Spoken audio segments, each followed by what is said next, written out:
सनातनी ज्योतिष पर सभी दर्शकों और सभी सब्सक्राइबर्स का हार्दिक स्वागत करते हैं। दर्शकों, जिंदगी में हर सनातनी, हर हिंदू एक बार पवित्र कैलाश मानसरोवर की यात्रा पर अवश्य जाना चाहता है। ये उसकी जिंदगी का एक सपना होता है। वो हिंदू ही क्या जो कैलाश मानसरोवर की यात्रा न कर सका हो या 4 धामों की यात्रा न कर सका हो। हर हिंदू का, हर सनातनी का अपनी ज़िंदगी में एक बार कैलाश मानसरोवर की यात्रा और कैलाश मानसरोवर के साथ साथ 4 धामों की यात्रा करने का बहुत पुण्य मिलता है। ऐसा जानकर वो इन धामों की यात्रा ज़रूर करना चाहता है। लेकिन बहुत कम ही भाग्यशाली होते हैं जिन्हें बाबा की कृपा से, जिन्हें भगवान की कृपा से इतने अच्छे सौभाग्य की प्राप्ति होती है। तो इस बार फिर से कैलाश मानसरोवर की यात्रा प्रारंभ होने वाली है। तो आज की एक छोटी सी वीडियो, लेकिन बहुत ही इम्पॉर्टेंट वीडियो में हम आप सभी दर्शकों से ये बताने वाले हैं कि कैसे करेंगे आवेदन, कितना आएगा खर्च और कौन कौन जा सकते हैं इस पवित्र कैलाश मानसरोवर की यात्रा में।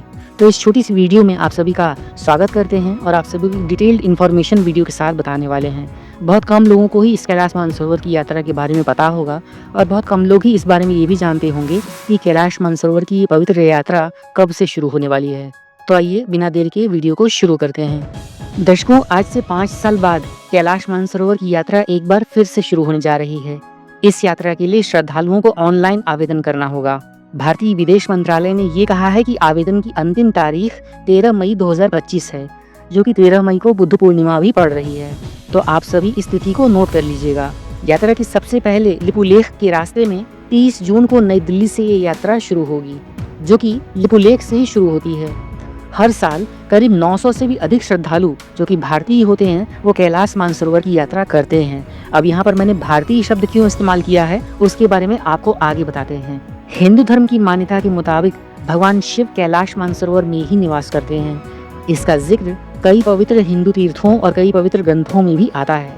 यहाँ पर एक पवित्र झील भी है, जिस झील की परिक्रमा को बहुत ही महत्वपूर्ण और बहुत ही शुभ माना जाता है। ऐसा भी कहते हैं कि माता पार्वती इसी पवित्र झील में स्नान करने के बाद भगवान कैलाशपति यानी कि भगवान भोलेनाथ की पूजा अर्चना करती थीं।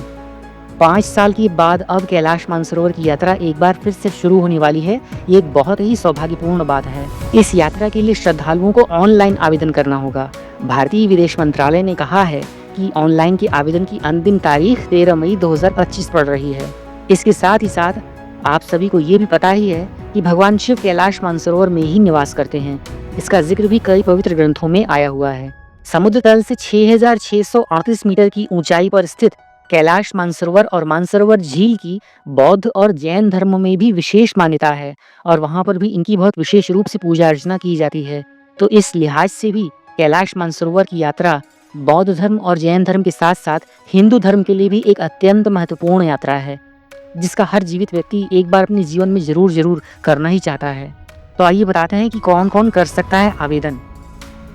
देखिए, कैलाश मानसरोवर की पवित्र यात्रा के लिए सबसे पहले जो अनिवार्य शर्तें हैं, उस शर्तों में सबसे पहली शर्त ये आती है कि भारतीय नागरिक होना अत्यंत आवश्यक है, क्योंकि हर तीर्थयात्री जो कि भारतीय नागरिक होगा वही इस यात्रा को करने के लिए योग्य माना जाता है और वैध माना जाता है।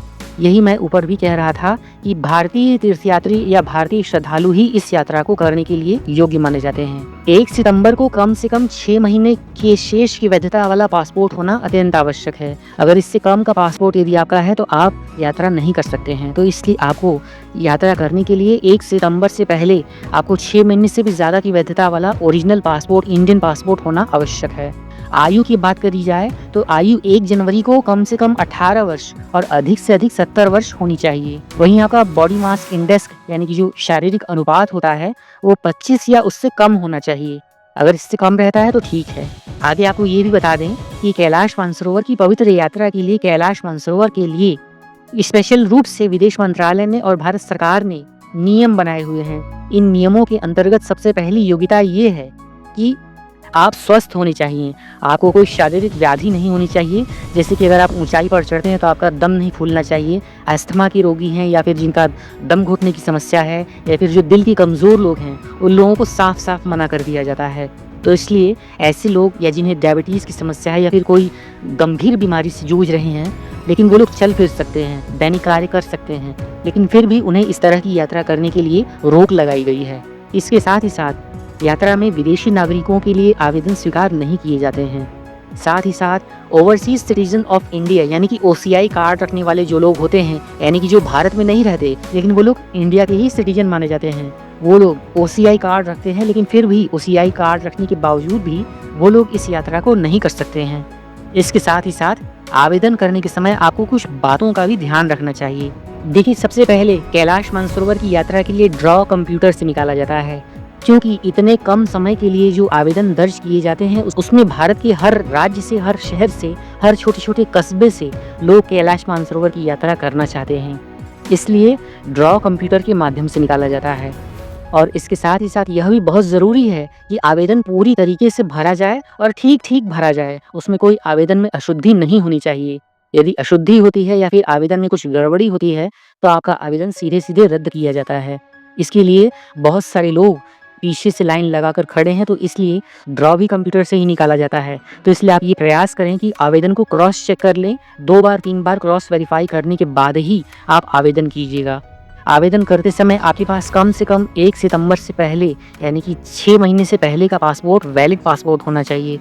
और इसके पहले की और अंतिम पृष्ठ की जो कॉपी है, यानी कि फोटो स्टेट कॉपी है, वो साफ-साफ होनी चाहिए। आपकी फ़ोटो साफ-साफ होनी चाहिए। आपका जो नाम लिखा है वो सब कुछ साफ-साफ प्रिंट आउट में निकल कर सामने आना चाहिए। कलर प्रिंट आउट हो या फिर black and white print out हो, वो कोई आवश्यक नहीं है। हाँ, लेकिन प्रिंट आउट साफ होना चाहिए।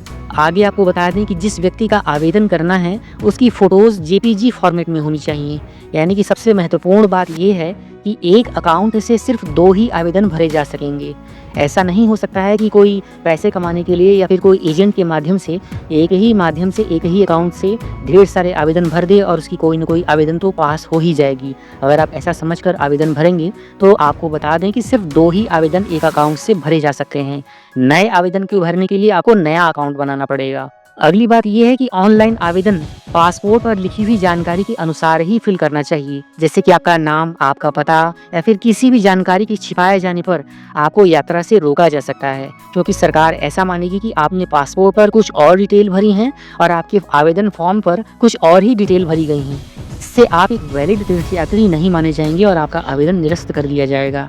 आगे आपको बता दें कि विदेश मंत्रालय ड्रॉ करने के बाद तीर्थयात्रा के हर आवेदक के ऊपर, यानी कि उसके पंजीकृत मोबाइल पर और उसके ईमेल पर इस माध्यम से सूचित करता है और उसको ये कांग्रेचुलेशंस का एक मैसेज आता है कि आपकी तीर्थयात्रा की जो आवेदन थी वो विदेश मंत्रालय ने स्वीकार कर ली है और आपका ड्रॉ के बाद एक आपका नाम निकलकर सामने आया है। इस यात्रा के लिए सफल ऑनलाइन आवेदन करने के बाद विदेश मंत्रालय खुद तीर्थयात्रियों का चुनाव भी करता है। उसमें मेडिकल फिटनेस बातें और उसके साथ साथ काफ़ी जानकारियां भी विदेश मंत्रालय अपने स्तर से हर तीर्थयात्री की अपने डेटाबेस में स्टोर करके रखता है, ताकि इमरजेंसी के समय में तीर्थयात्री से संपर्क किया जा सके। आगे बता दें कि ड्रॉ के माध्यम से ही यात्री के मार्ग और उसके बैच का भी आवंटन कर दिया जाता है। यानी कि आप किस बैच में जा रहे हैं और आपकी यात्रा का मार्ग कौन सा होगा, वो भी भारत सरकार और विदेश मंत्रालय ही तय करती है। विदेश मंत्रालय के ड्रॉ करने के बाद तीर्थ यात्रा के हर तीर्थयात्री को, यानी कि हर आवेदक को उसका एक नंबर मिल जाता है। इसके साथ ही साथ हर व्यक्ति के पास हेल्पलाइन नंबर, जो कि भारत सरकार का एक हेल्पलाइन नंबर है, यानी कि वो नंबर है 011230883133। इसके माध्यम से भी जानकारी ले सकता है। एक बार फिर से नंबर नोट कर लें, 011230883133। इसके माध्यम से भी आप इस संबंध में कोई जानकारी प्राप्त कर सकते हैं। ये भारत सरकार की एक हेल्पलाइन नंबर है। इमरजेंसी की स्थिति में या फिर किसी जानकारी की लेने की स्थिति में आप इस नंबर का प्रयोग कर सकते हैं। आगे आपको बता दें कि आवेदक को मंत्रालय के द्वारा दी गई निर्धारित तारीख से पहले, यानी कि जब यात्रा करनी है तो उसके पहले जब सरकार आपको एक डेट बता देती है, उस डेट में आपको कुमाऊं मंडल विकास निगम या फिर सिक्किम के पर्यटन विकास निगम के निर्धारित बैंक खाते में यात्रियों के शुल्क एवं व्यय में इस तरह से आपको नाम लिखना है कि यात्रियों के लिए शुल्क और व्यय की खर्च के रूप में यात्रा का निर्धारित खर्च जमा करना पड़ता है। और इस यात्रा के लिए सफल ऑनलाइन आवेदन के बाद विदेश मंत्रालय ड्रॉ के माध्यम से उन तीर्थयात्रियों का चुनाव करता है जो लोग कैलाश मानसरोवर की इस पवित्र यात्रा पर यात्रा करने वाले हैं। ड्रॉ के माध्यम से ही उन लोगों का नाम निकलकर एक अलग लिस्ट में नोट कर लिया जाता है और उसके बाद उन सभी सौभाग्यशाली आवेदकों को उनके पंजीकृत ईमेल और उनके मोबाइल नंबर पर सूचित कर दिया जाता है।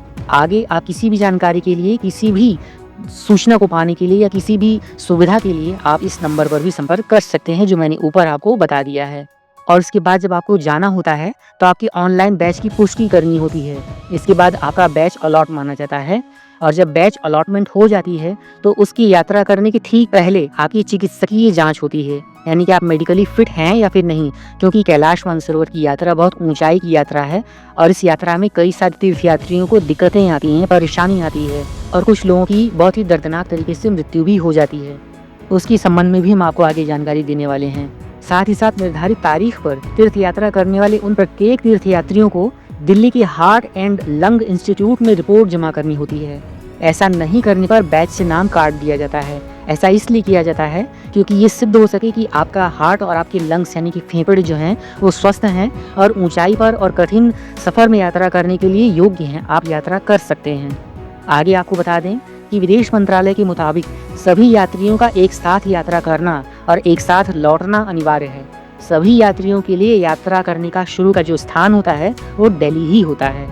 यात्रा शुरू करने से पहले आपको मंत्रालय के निर्धारित अधिकारियों को वैध पासपोर्ट यानी कि आपका वैलिड पासपोर्ट, यानी कि आपको 6 महीने से भी ज़्यादा वैलिड पासपोर्ट, 6 पासपोर्ट साइज की रंगीन तस्वीरें और 100 रुपये का एक नोटरी सत्यापित प्रतिपूर्ति के रूप में यानी कि बॉन्ड के रूप में सरकार के पास जमा करना पड़ता है। ये ऐसा इसलिए किया जाता है क्योंकि कुछ इनकेस अगर कुछ मिस हैपनिंग हो जाती है तो उस स्थिति में सरकार को कोई जवाबदेही ना स्वीकार हो। इसके साथ ही साथ अगर आपात स्थिति में हेलीकॉप्टर से निकासी होती है या हेलीकॉप्टर से निकालना पड़ता है तो उसके लिए एफिडेविट, और यदि किसी तीर्थयात्री की चीनी क्षेत्र में मौत हो जाती है तो उसके बाद उसकी डेड बॉडी को वहीं पर अंतिम संस्कार करने के लिए एक सहमति पत्र भी देना पड़ता है। यानी कि अगर किसी भी तीर्थयात्री की किसी भी परिजन की अगर अकस्मात यात्रा करते समय वहीं पर मृत्यु हो जाती है तो उसे अपने उस तीर्थयात्री का, उस परिजन का वहीं पर दाह संस्कार करना पड़ता है। आप ये नहीं कह सकते कि मैं अपने पार्थिव परिजन की इस शव को लेकर भारत में जाऊंगा और वहां पर अपने निर्धारित स्थान पर उस शव का क्रियाकर्म करूंगा। साथ ही साथ आपको पार्थिव शरीर का अंतिम संस्कार करने के लिए वहीं पर एक सहमति पत्र भी देना पड़ता है। अगर इनमें से किसी भी कागज में कोई भी कमी पाई जाती है तो यात्रा की अनुमति नहीं मिलती है।